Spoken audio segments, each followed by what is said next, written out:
जाता है, जीएडी को फिर से भेजा जाता है आयोग के द्वारा कि भाई आपको उसको ठीक करके भेजे, जीएडी फिर भेजता है और फिर इधर उधर जो है सो इसमें लगातार चल रहा है। हालांकि ये सब चलते चलते के बीच जो एक न्यूज निकल के सामने आ रही है, जो आप सभी देख रहे होंगे, जो रजनीश जी एबीपी वाले हैं जिन्होंने जो अपडेट्स निकाल के दिए जो रोस्टर के बारे में, कि जो रोस्टर क्लियर हुआ है कि सीटें बढ़ी हैं, लेकिन सीटें कहां पे किस कैटेगरी में बढ़ी है और किसको फायदा हो रहा है, किसको नुकसान हो रहा है, उन सभी चीजों पे बात करेंगे। वीडियो में अंत तक बने रहिएगा और चैनल से नहीं जुड़े हैं तो चैनल को सब्सक्राइब कर लीजिएगा ताकि अपडेट्स आपको लगातार जो है सो कि मिलता रहे। दोस्तों अब बात यह है कि आप देखिए कि अब ईडब्ल्यूएस के जो कैंडिडेट हैं वो पूछ रहे हैं कि आखिर हमारी क्या गलती है। ईडब्ल्यूएस कैंडिडेट की सीट जब टीआरई जो आपका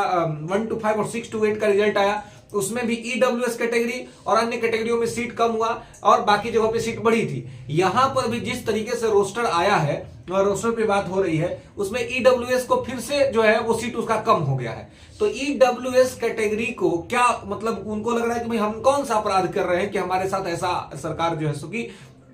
कर रही है, या जीएडी जो जनरल एडमिनिस्ट्रेटिव डिपार्टमेंट है, सामान्य प्रशासन विभाग, ये जो रोस्टर बना करके भेज रही है उसमें ईडब्ल्यूएस कम्युनिटी के साथ ऐसा क्यों हो रहा है। और देखिए सीटें जो बढ़ी हैं, जो लाभ होने जा रहा है, मैं आपको बता रहा हूं, इसमें जो लाभ होने जा रहा है वो लाभ होने जा रहा है बाहर के विद्यार्थियों को अत्यधिक। बिहार के विद्यार्थियों को लाभ होने की संभावना अब कम है। रीजन है कि जो सीटें बढ़ी है वो अनरिजर्व्ड कैटेगरी में बढ़ी है और एससी कैटेगरी में बढ़ी है। सभी जगह पर सीटें जो है सो वो नहीं बढ़ी हुई है, तो बाकी लोगों को और इवन ईडब्ल्यूएस का तो सीट कम हो गया है, तो ईडब्ल्यूएस में कट ऑफ हाई चला जाएगा फिर से। और सीटें कम कहां पे हुई, सीटें बढ़ी कहां है, तो अनरिजर्व्ड कैटेगरी में। तो अनरिजर्व्ड कैटेगरी में जो सीटें बढ़ी हैं तो आप देखिए कि यूआर कैटेगरी में जो जहां पर सीट इंक्रीज किया गया है तो वहां पे क्या स्थिति है। स्थिति यह है कि अब हमारे यहाँ के जो बिहार के जो विद्यार्थी हैं जो यूआर में है तो मैक्सिमम तो ईडब्ल्यूएस का सर्टिफिकेट बनवा लिए हैं, ईडब्ल्यूएस सर्टिफिकेट बनवा करके वो ईडब्ल्यूएस में फाइट कर रहे हैं,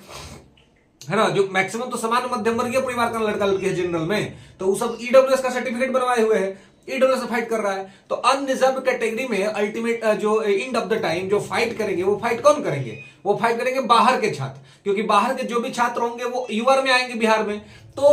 वहां पर सीट बढ़ी है। इसका मतलब इनडायरेक्टली ये हुआ कि बिहार के जो छात्र हैं उनको जो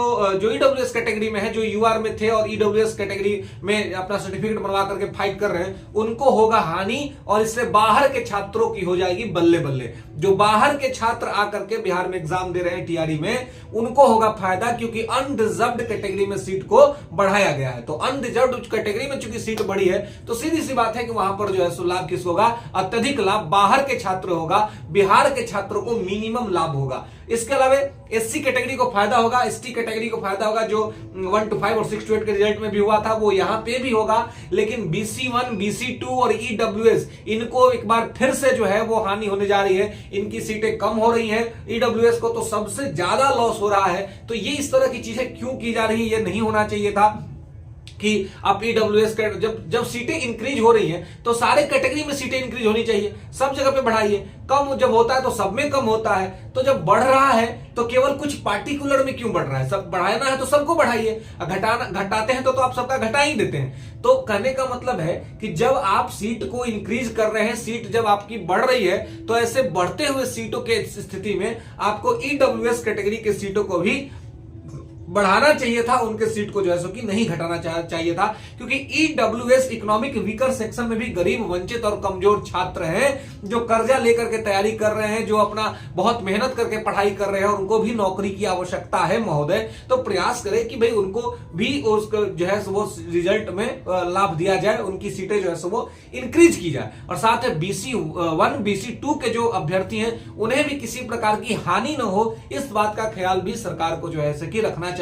और जीएडी जनरल एडमिनिस्ट्रेटिव डिपार्टमेंट है, उनको जब वो रोस्टर तैयार करके आयोग को भेज रहे हैं तो उनको ये चीज को ध्यान रखना चाहिए कि आप जब आर्टिकल 14 जो हमारा कहता है लोक नियोजन में अवसर की समानता, तो जो कैटेगरी है और जिन कैटेगरी के अंदर में अगर सीटें बढ़ रही हैं तो वो सारे कैटेगरी में बढ़ना चाहिए, ना कि किसी एक में बढ़ी और किसी एक में घट जाए। इस तरह की चीजें नहीं होनी चाहिए, क्योंकि अगर ऐसा हो रहा है तो फायदा किसको होते हुए दिख रहा है, अनरिजर्व कैटेगरी को, यूआर को फायदा होते हुए दिख रहा है। तो यूआर को फायदा हो रहा है,